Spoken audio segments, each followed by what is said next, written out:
Good morning, everybody, and welcome to April 2026 Climate Reality DFW chapter meeting. And my name is Mike. I am the co-chair, and I just am really happy to say welcome to everybody on this Earth Month. And if we want to just go around the room real quick and introduce ourselves briefly, and then we can move forward. I'll pass it to Chip. Thanks, Mike. I'm Chip Pitts. I am an executive committee member, and I'll pass it to Lisa. Hi everyone, my name is Lisa Chen. I'm the secretary and taking the notes for minutes for today's meeting. Thank you. I'll pass to Jen. Good morning. I'm Jan Falcona. I'm helping with an Oak Cliff Earth Day event, which is tomorrow. Have been the events chair in the past, but currently I'm just sort of a member at large. And I'll talk to you more soon about the Earth Day event that we're all going to show up at in Oak Cliff at Lake Cliff Park. And who's next? Is Jeffrey, have you gone? No, I'm Jeffrey Pulis, and I'm a member and mostly concerned about our grief over the everything that's being done to further destroy our climate. I'll pass it back to our fearless leader. Okay. Thank you for joining, everybody. And so would anybody care to do the meeting rules, or should I just move forward? I would just move forward. We've all heard the rules. I think we know them. Make space or take space, speak from the I perspective, practice active listening, assume good intentions, be willing to be uncomfortable and open to productive discomfort, disagree without discord, and accept there is no quick fix. And I abbreviated all of that. And our Indigenous land acknowledgement, which we'd like to start our meeting with. In the DFW area specifically, we're standing and living on the land stolen from the Kickapoo, Wichita, and Towaoconee, Chumanos, Comanche, and Comanche peoples, who have been harmed yet continue to thrive in the process of colonization and white supremacy. I encourage all of us to go to native-land.ca and educate ourselves on these native communities. It is also in the link in the chat.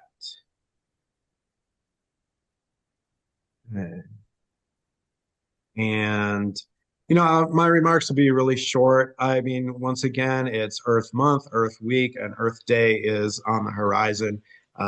In our newsletter, I have, which I will post again in various forms. If anybody ever needs that, please contact me directly or, through the email on the Climate Reality DFW website is also a great way to contact the club.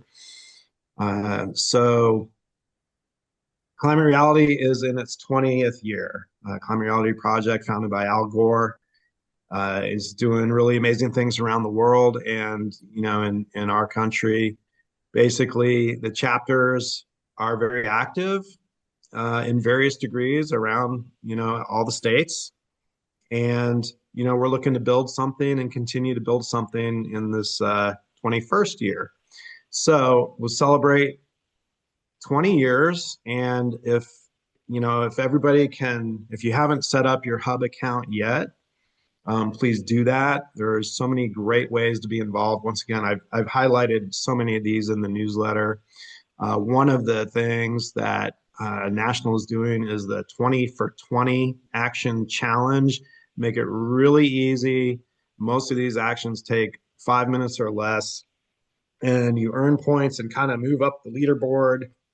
It's just a fun way to challenge ourselves with a little bit of competition, to inspire each other to keep moving forward and remember to act on climate. So, just remember there are a lot of opportunities out there and ways to be involved. A lot of them, stem and flow into making our voices heard with our actions and reaching out to elected officials, to make sure they're aware of, more or less of all the issues out there that we face in terms of, securing a safe future for the next generation. So let's see. I have Oak Cliff Earth Day on the agenda next, and can I pass that to Jan? Okay, y'all. I really hope to see all of you tomorrow. I know I'm going to see you, Mike. We will be setting up starting at 11 a.m. It's down at Lake Cliff Park in Oak Cliff. It's a beautiful little park. The event runs from 12 to 5. So if you just pop in and say hello, you are not being pressured to help by any means. But do come out. It's a lovely event. Weather should be great.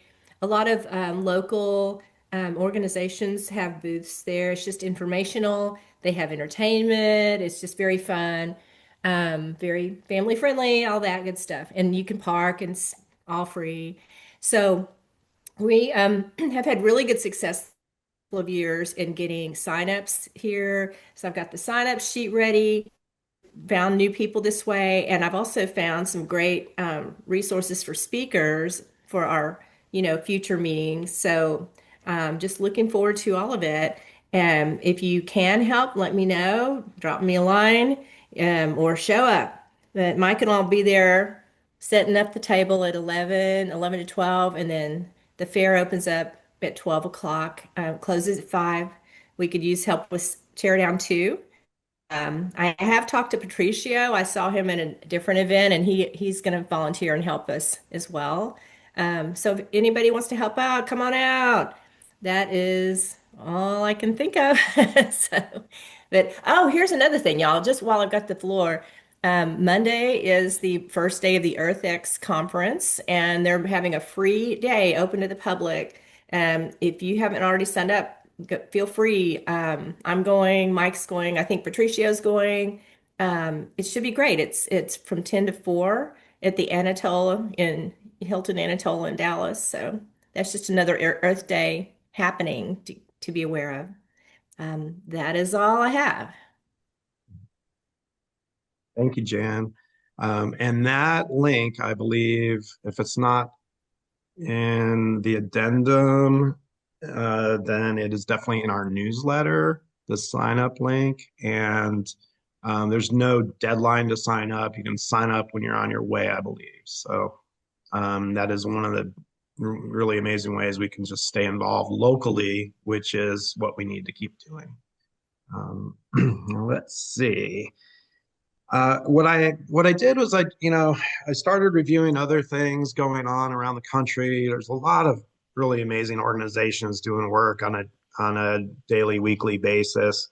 And in honor of Earth Day, as I started this, I was like, oh, there's too many. So I just picked Earth Justice because it's one of the ones I get emails from regularly, action alerts. It's in the link, the addendum link, but I'll just highlight really quickly. One of the petitions is on toxic air pollutants. And if you're to click on that, you will find that that a big area is Texas and South Central Texas that this is going on. The other link, coal ash safeguards. And it just highlights 2 areas that this administration at our national level has rolled back environmental protections that have been in place. And we need to not just sign the petition, but follow up. Once again, these are the actions that we needed to make, to do and make happen and keep these things in the news and keep our elected officials aware of how we're at risk.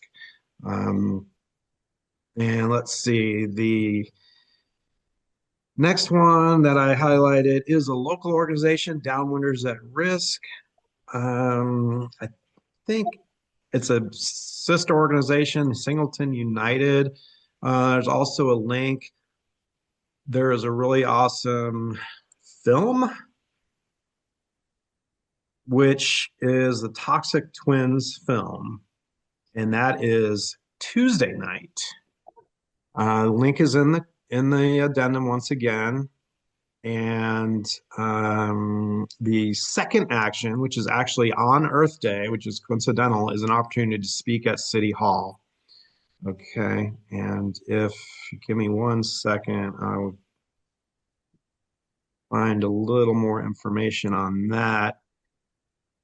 Oh, wait, I did. I think, Lisa, did I copy and paste that all the way in the chat too? But I think I did. So basically, City Hall meeting, 9 a.m. Dallas City Council members will be voting on whether to take the step of hiring a consultant and investigating the financial cost of shutting down GAF in West Dallas and TAMCO in Joppa. We need your help in convincing them to take this step towards elimination of contamination in our vulnerable communities. So this research will lead to the council's ultimate decision to finally shut down these facilities. As most of us know, this has been an ongoing issue for a number of years. Would anybody who might know more about this like to comment? Well, have y'all been following this? I think it's been several years. First there was Shingle Mountain down in West Dallas, and I think that's where Singleton United came into being. And I don't know what the relationship is with Downwinders at Risk, but they're both working on this issue big time, and GAF's got to go. And there was a petition to close it in a few years, and then there was not action on it, and so then it just sort of now they've lost the momentum, and now that it seems like they're going to have to start over again. And I don't know if it was a lack of action by the complainers or the city council, the city government. I'm not sure, but Dallas has got to do better.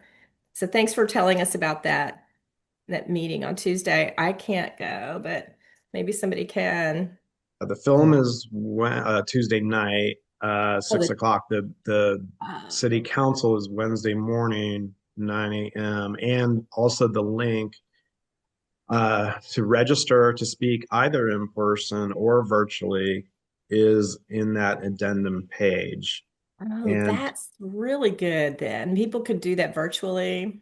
yeah, Okay. you can also send an email, which the email address is also in that addendum page. And did everybody get on? Chip, were you able to see that addendum in the chat, or do we need to put that back in again? I got it. Thank you. Okay, great. And did anybody else have a comment on that issue? Okay. As Jan mentioned, the North Texas Climate Symposium is happening Monday morning, was it? I think it's a full day agenda. Yes. Yeah, 10 to 4. Okay, great. That link is also in the addendum. Okay. I was more organized this month than usual. Okay, I had a student reach out to me named Ren Cook. She is at TWU, Texas Women's University, over in Denton, I believe. She's working on a thesis. I copied pretty much part of her email, one of her attachments. Basically, her thesis, and she wants to invite anybody to. So this is something that maybe we can forward to other people if we know of anybody that might fit this category that she's looking for and be interested in helping out. Her research aims to explore the lived experiences of women of color and LGBTQ plus women engaged in climate justice activism. And she's saying you may participate if you identify as a woman of color and or an LGBTQ plus woman and are involved in some form of climate justice. So once again, in the addendum, also, I'm just going to go ahead and pop my phone number. Anybody can call or text me anytime, and I will forward you an email or give you information needed to sign up. Day or night, and if I don't answer right away, it's because I'm muted and onto other things, but I will get back to everybody as soon as I'm able to. So once again, please, members, don't hesitate to reach out, and I will hook you up with whatever we need. Any questions on that one, or can we move forward? Let's see. I saw something in our Facebook that Jan, I think, popped in there, and it was the Edwards Aquifer. I don't know if I spelled that right. Did I spell that right? And San Marcos River Foundation. So she forwarded a link to our Climate Reality DFW Facebook page, and I don't know if anybody has a moment can find our Facebook page, and if drop a link in the chat for that, that would be great. But that's another action. That's a Texas issue. Um, there's a couple issues going on besides the drought. And Jan, do you remember offhand, or should I pull that up and put you on the spot?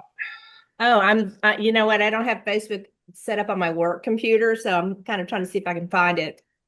I think I can get it on my phone really quickly.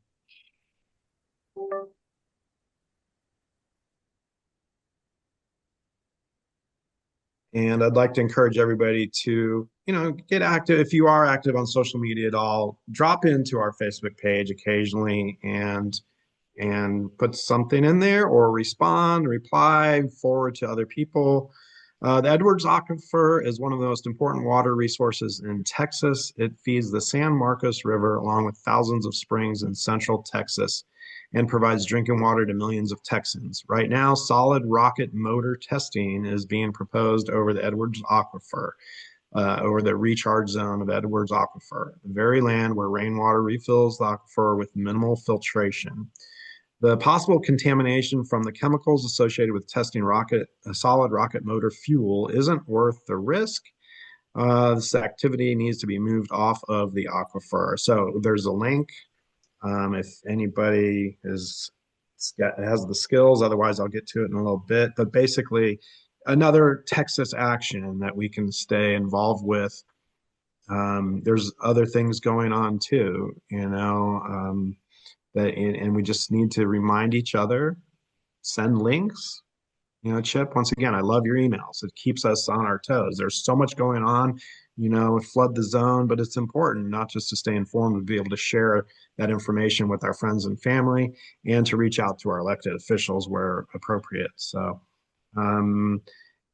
let's see, I think we're at a good point where we can have a moment of open comment. I think, Chip, I was going to ask you, I don't mean to put you on the spot, but you did forward information on the hour of action, and I think you were able to make the Make Polluters Pay meeting the other day. Would you care to comment on that at all?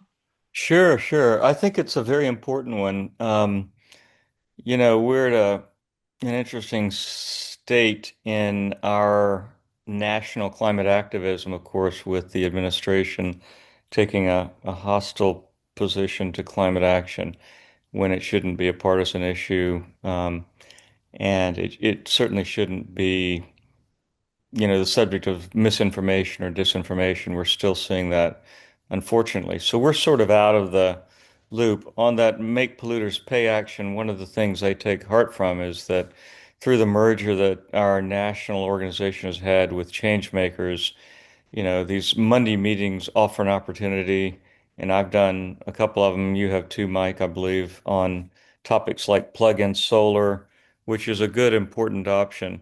And they basically, and even on some of the calls that we've had on other subjects, they may take the opportunity to dip into a climate action of some sort from Changemakers. And I'm glad that Madeline, one of the co-founders, and Allison Trovar there, one of the hosts of the call, are working on this. I volunteered to look at some of their strategic documents. I haven't received them yet, but hopefully, they'll come through and follow up on that because I do think it's extremely important and possible in ways that people don't realize to take a whole spectrum of actions on the advocacy spectrum, ranging from clicktivism. Some of the things I've sent around are simple clicktivism actions, either from Climate Reality Project or from other organizations like, Third Way, founded by Bill McKibben, which is a good one, or some of the others nationally or internationally, because we can also, as local people, take action to support, for example, the COP process. I'll be doing that again in June with the Bonn PrepCom, and then for the actual Conference of the Parties of the Paris Convention later this year, even though we've obviously withdrawn from the Paris Convention. That's in effect already. But someone in Dallas-Fort Worth can actually take an action to, for example, write the president of the COP. And it was a commitment last year from the Brazilian COP in Belém to support the actions for climate finance or a just transition. And we can, as people from the United States, just take a moment to support that, either writing a collectivism action, which is a predetermined text, which they've had on Make Polluters Pay, for example, where you just click on a very simple link and it will connect you to Washington to call. And Climate Reality Project is sponsoring that. It's something everybody can do. We can actually put that link in the next communication to members, Mike, where people can do it on their own. Or if they want to customize it, that's kind of taking the next level. You can actually talk about how it's important to you, just as we did when they were trying to, last year, the administration was trying to remove the endangerment finding through administrative agency action on the part of the Environmental Protection Agency that should protect the environment, obviously, but it's unfortunately become a partisan issue. So we were trying to support, you know, uh, public comment, and our chapter and a lot of the chapters had that public comment against the endangerment finding, and there similarly they have a template that we provided, and that I typically provide a lot when I'm talking to groups on issues like this, as to why you don't want to remove the legal basis, the so-called endangerment finding that's been so longstanding that helps the government regulate greenhouse gases. And so that's one thing you can do is collectivism or customize it. And then there are all sorts of other actions on the advocacy spectrum, ranging from, getting more involved in presenting, which is something I've done, or on, you know, state policy actions. This is a bit of a hostile environment. It's somewhat mixed because we're also a leader in renewable energy, and those market alternatives, are very important so that we have clean, green energy instead of, the past technologies of old polluting fossil fuel industry. And so supporting a just transition from that and making sure we're aware of what the state policies are. Our Dallas CCAP, our Comprehensive Environmental Plan, is still in existence, and our members on that commission assure me that it's still there, although that's been attacked as part of the whole initiative against woke or DEI initiatives. And so we can, as local people, do a lot there, making sure, as with the city council meeting next week, is it next week coming up? Yes, this coming Yeah. week. So that would be a great opportunity to show up for that meeting, or, if you're unable to make it in person, just participate in the regular city council meetings, which I've signed up to do, and they'll just call you and you can speak at the meetings virtually or in person. And then going on to a whole range of other actions, which are important. And so we can talk about those more if you'd like, Mike, but I think that one thing that is not part of the specific campaign on Make Polluters Pay, uh, you know, as presently conceived, but it could be, and some groups around the nation are doing this, is to actually take actions like Martin Luther King did with the Montgomery bus boycott, for example, to boycott companies that are actually polluting. And one of the requests of them could be that they stop polluting, that they consider clean renewable fuels as opposed to, the polluting alternatives. And another is, that they actually, um, support some of these other actions, take a stand despite the pressure in the state and at the federal level, to not do anything about these issues, or to actually continue to do bad things. They could, actually, as they should, have a plan, a commitment to their corporate policy not to do bad things, and, things that negatively affect human rights. And one of those things is in the areas of economic boycotts, or then you get into other areas on the advocacy spectrum like non-cooperation or sort of like the sit-ins of the civil rights movement, or even more, direct action as well as protest, symbolic action, like we had with No King's Day, where there were a lot of people concerned for the environment, that I and others would have signs about climate at those events. In addition to pointing out the links between climate and authoritarianism, climate and corruption, and right now, a very pressing issue of climate and military action. And that works both ways because climate is an amplifier of war and conflict. And what people don't realize as much is that war and conflict are in turn a negative amplifier for climate change. Having been 5% of emissions before the last few wars that have been initiated the last few months, like in Iran, Venezuela before that, and Ecuador, or the other strikes that they've had in Nigeria and so forth.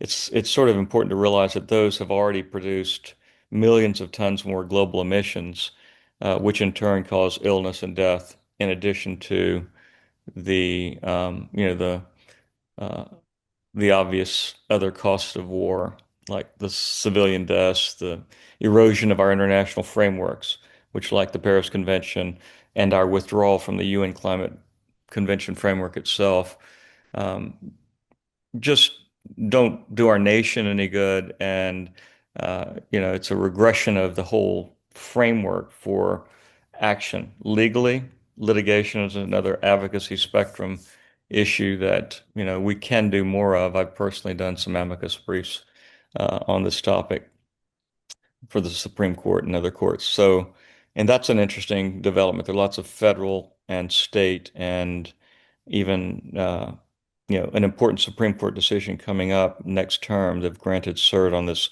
Boulder versus Suncor uh, litigation, Suncor ExxonMobil, based in Boulder, Colorado, where they're trying to add climate immunity, as we already have enshrined in law for gun manufacturers and the nuclear industry.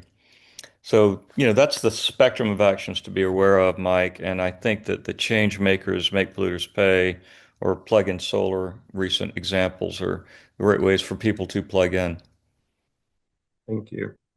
Thank you. No, that's the plug-in solar campaign I was particularly interested in too. It's just something that makes so much sense.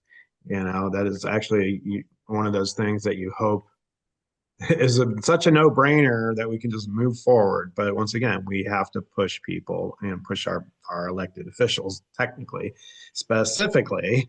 And then the link I provided in the addendum basically goes to the Changemakers main page, and then it's an order of calendar events there. So you'll find the first action that you can click on is for this coming Monday night's first week of the Make Polluters Pay campaign, which kicked off with their meeting the other day and previous.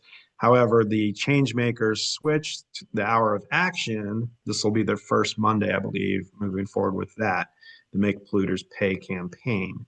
I'm just going to jump back to the newsletter. Well, actually, I'm going to switch gears I had one other comment about that. And, they make it so easy. This hour of action is really, really a user-friendly way to be involved.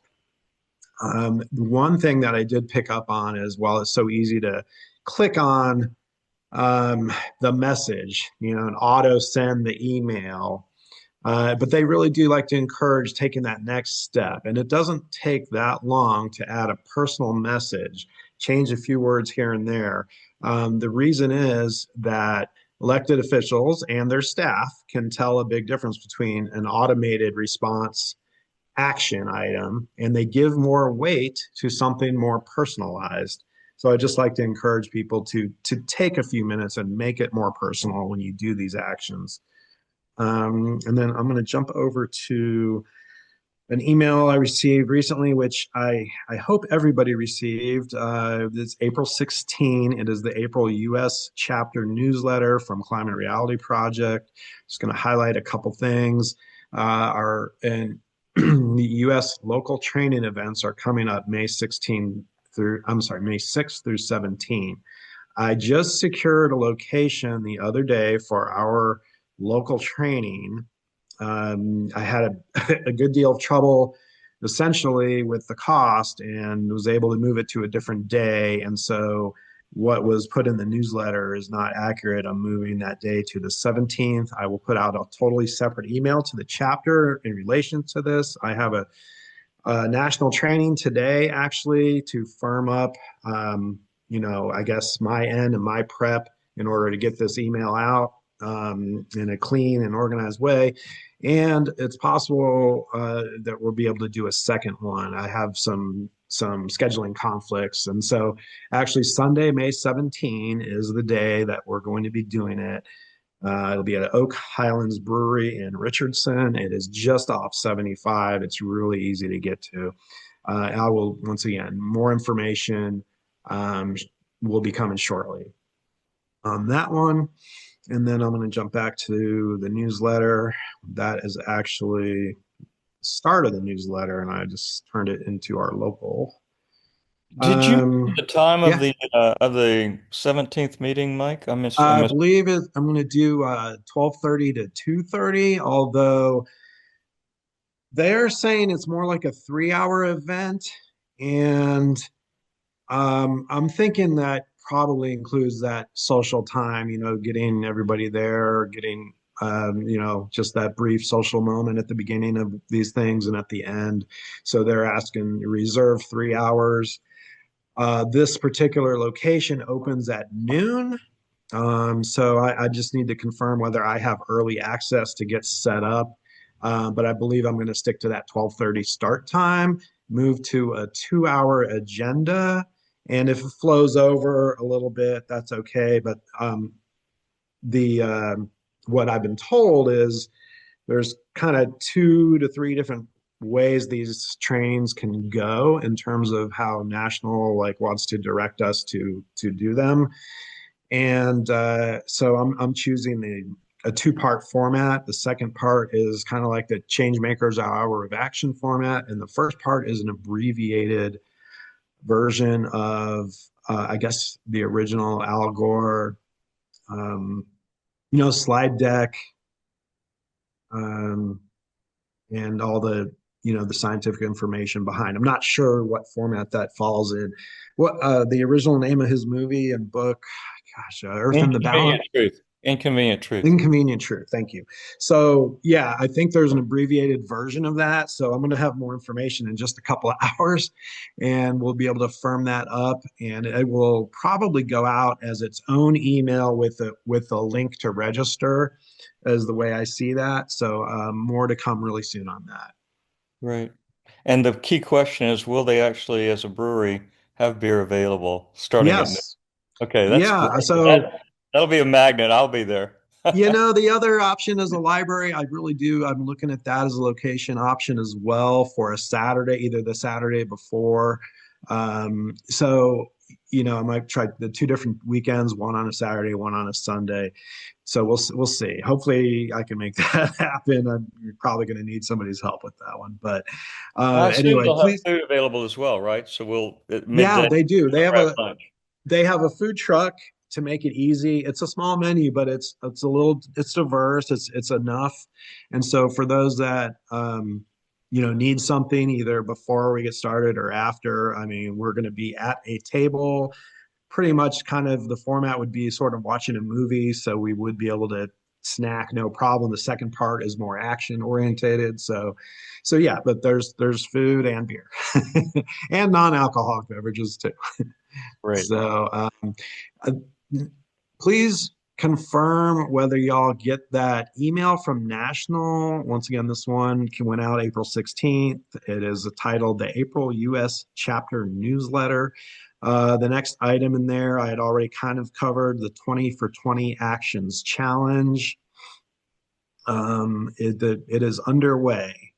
By completing 20 actions by the end of the year, you'll get a special Reality Hub badge, a certificate you can share on social media, and a personalized thank you letter from former U.S. Vice President Al Gore. Other events, which we already mentioned, that are in this newsletter: the Monday Hour of Action, Make Polluters Pay campaign with the registration link, the Action Working Group call, which actually just passed. It was on the 16th. Once again, just let's take advantage of the resources we're given. I really want to encourage everybody to connect on Reality Hub. There is also a link to learn more and start making connections on the Reality Hub in that newsletter. I also included that in our DFW chapter April newsletter. The link to get your Reality Hub account set up. Once again, if anybody has any issues, please reach out to me directly by text or phone, and or email to the chapter email, as we do monitor that. So just wanted to highlight, and at the end of that, there's a take action. And I put 2 links in our agenda today. The one is the Dear Mayor's campaign, Bring Cheap, Clean Energy to Your Community. I like the word inexpensive more than cheap, but we get it. The other one in this newsletter: urge Congress, make polluters pay for climate disasters. So, you go down the list, that tell COP31 leaders commit to climate. I'm going to click off of that and come back to you guys. The other one I included the link of in our agenda there is the 5-minute actions. So basically, this is Climate Reality's main website. There's an action page. There's a variety of, once again, most of these, I believe, are you open them up and it's a letter to send. You can personalize it a little bit and just click. These are literally 5-minute actions, maybe 10 if you're, like to take your time reading and give it some more careful thought. Of course, we should spend that time, whether it takes 10 minutes or 30 minutes, to, inform ourselves, inform our people in our lives. So what I'd like to encourage us to do right now is 10:51. If we have not yet signed that mayor's petition, I was actually hoping to have a little more time to do that, but just go ahead and open it up out of the chat. Just open it up in your browser. And as soon as we are off this call, you can do your action item for the day. And it is the Dear Mayor's petition. And the last thing I want to say on that, and there will also be more to come, is the presentation of the Dear Mayor's petition. And since we do have, my feeling is the Dallas-Fort Worth area is so big, there's so many communities, but Dallas is the main county, it's the main city. And so what I'd like to propose is that we present this petition to the mayor of Dallas. And that is Climate Reality, Project's national leaders. That is their goal, is to have local chapters present this in person to the mayors. I believe I did put a note about that in our newsletter. I do not have a specific day picked. I would like to think that maybe we can get a handful of people to do that as a team. I have asked national how that is going to look, because a lot of these petitions that will be signed come in, virtually. And the old school way was, hey, we're going to present this list of names and signatures. So we are going to have both, is what I understand, available. And starting with Earth Day tomorrow, Jan and I will be collecting signatures at the table to the mayor of Dallas or whatever locality people belong to. So that is our goal one of our goals for tomorrow. And with that, I think what I'd like to propose is, I had open floor discussion, but if y'all are okay, what I'd like to do is move forward with Jeffrey's closing. And then for those that'd like to stay on, I can undo, and I'd like to do that anyway, is basically hold y'all back for a moment so we can just chat briefly about the chapter. And I'll end the recording and we can do that. We can close the meeting. Is everybody okay with that? Yes, that sounds great. Okay, and let's see, something else was, okay, Chip put his phone number in the chat. Thank you so much, Chip. You're welcome. And yeah, unless anybody has a brief comment about what was going on, we can hold those comments till after Jeffrey's closing. Okay, I think we can move to Jeffrey. Our goals of having a 1 hour meeting. We're doing it. It's funny. I always, in thinking about closing, recently I've always been back and forth over doom and hope. And I've been on the doom side. I've been reading a book by writer named Ben Okri, Okri. I can put it in the chat in a minute, called Tiger Work. It's stories, essays, and poems about climate change. So it's it looks like that. Like I said, I'll put it in there. And I was going to read part of one of his poems from this, but decided against it because it's too depressing. Instead, I chose a poem by Jane Hirschfield from her book of poems, The Beauty, and it's called Entanglement. A librarian in Calcutta and an entomologist in Prague sign their moon-faced illicit emails ton entanglé. No one can explain it. The strange charm between border collie and sheep, leaf and wind, the two distant electrons. There is, too, the matter of a horse race. Each person shouts for his own horse louder, confident in the rising din. Past whip, past mud, the horse will hear his own name in his own quickened ear. Desire is different. Desire is the moment before the race is run. Has an electron never refused the invitation to change direction? Sent in no knowable envelope with no knowable ring? A story told often after the lecture, the widow insisting that the universe rests on the back of a turtle. And what, the physicist asks, does the turtle rest on? Very clever, young man, she replies, very clever, but it's turtles all the way down. And so a woman in Beijing buys for her love, who practices turtle geometry in Boston, a metal trinket from a night market street stall. On the back of a turtle, at rest on its shell, a turtle. Inside that green painted shell, another, still smaller. This continues for many turtles, until finally, too small to see, or to lift up by its curious creaturely head, a single ungreen electron waits the width of a world for some weightless message sent into the dim of existence for it alone. Murmur of all that is claspable, clapperable, clamberable against all that is not. You are there.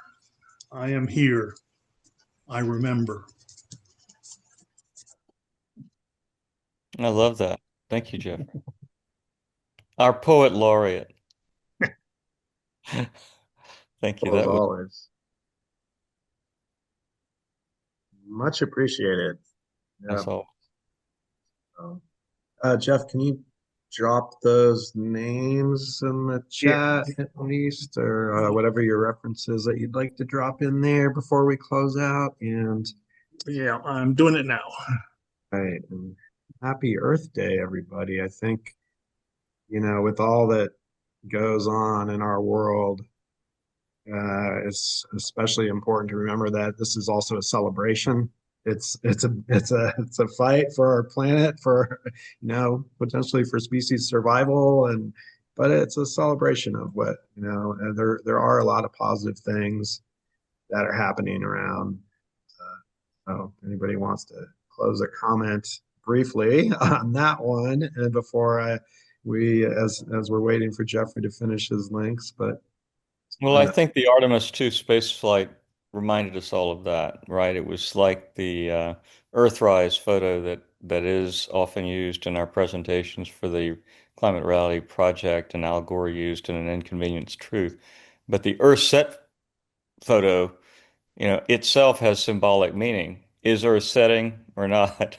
And I don't know if you noticed that, we have the sort of negative aspect that it looks a little bit more polluted than it did when the original photo was taken. I don't think I'm imagining that, so we're not taking our good enough care of our spaceship Earth that we are all on, the only spaceship we have, and it's surrounded by blackness, which shows just how amazingly fortunate we are to be in this unique Goldilocks position where we have all this beauty on the planet, and yet we also need to work to protect it.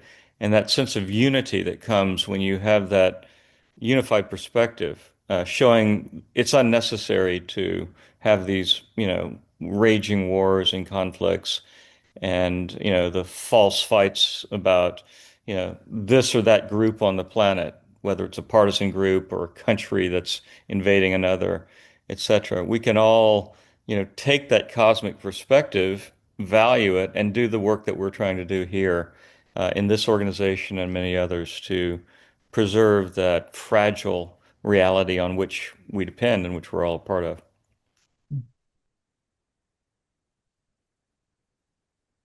well said. Hey, I'll just throw in one more thing that I get was the overturn of Orban in Hungary. It really makes you realize that even with authoritarian, corrupt, cronyism, that finally the people got fed up and overturned it. And that's something that could happen here too, that we could, people are going to rise up and hopefully our politics can turn around so that our fight can continue or resume. Absolutely, that was encouraging. I also have a set of slides that I've worked on with my former partner. I don't recall whether I've sent it to you guys. It's not explicitly about climate change. It's just about preserving our Constitution and democracy, what we can do as it's under threat. Part of that is preserving the right to vote against voter suppression so that everybody can have their voice in this and the related fights, because they are all related. And so if I haven't sent that out and anyone would like to see it, let me know. I can send it to you. It's a nonpartisan presentation, just some slides that you can use either for your own presentations or as just sort of a user's manual, like a teach-in from the 60s type approach, where people can, have these conversations across ideological lines and do what they can to protect themselves in their activism, but also amplify the voices and bring collective power that strength and courage that comes from numbers acting together, not just in the collectivism ways, but in a more durable way, the way we've had in this chapter for years. And Amnesty International is premised on as a grassroots organization. Again, most of the organizations in this space, including the Climate Reality Project, are looking for that durable sense of relationships, creative actions in the local and state context that we can still do that's so vital here in the US. I would love to see that, Chip.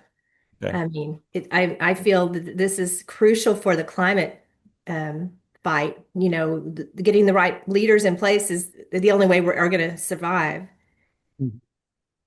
Okay. I'll actually put a link in the chat to the slides, and I'll send it around on our email as well. Great.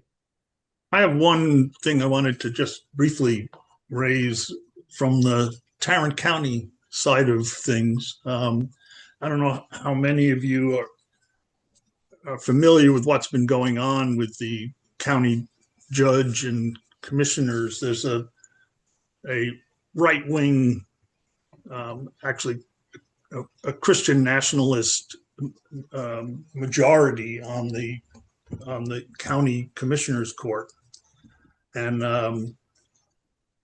they've been doing a lot to they've limited to one meeting a month that anybody can make any comments, and anytime somebody makes a comment that is seen as attacking the county judge or county commissioners, he has the armed guards take the people out of the meeting. And they recently, in spite of no comments in favor and lots of comments in opposition, okayed the building of a data center in southeast Tarrant County, down by Everman, Forest Hill, down those little towns down there in the southeast. And in spite of those communities being really opposed because there wasn't adequate explanation of where they were going to be getting their energy and where they were going to be getting their water. And so this has just happened, and I don't have any helpful connections to on action to do about it, but I just wanted to put it on everybody's awareness list, that something that's going on, that there's going to be future actions around that, I'm sure. So I'd love to be kept informed on that, Jeffrey. We've got some people from other organizations that are also doing climate work, human rights work, civil liberties protection, and that's obviously a breach of law. So, we have rights in this country still: freedom of the press, freedom of speech, freedom for religious liberty, or no religion at all, and we have freedom from establishment of religion. So that's one of the other things that's happening that's really disturbing, is this perverted distortion of that particular still dominant religion, Christianity, to have a dominionist view that exploits the environment. It's there for our use, and dominion without care for the creation care, the stewardship that is actually preached about in that religion and in other religions.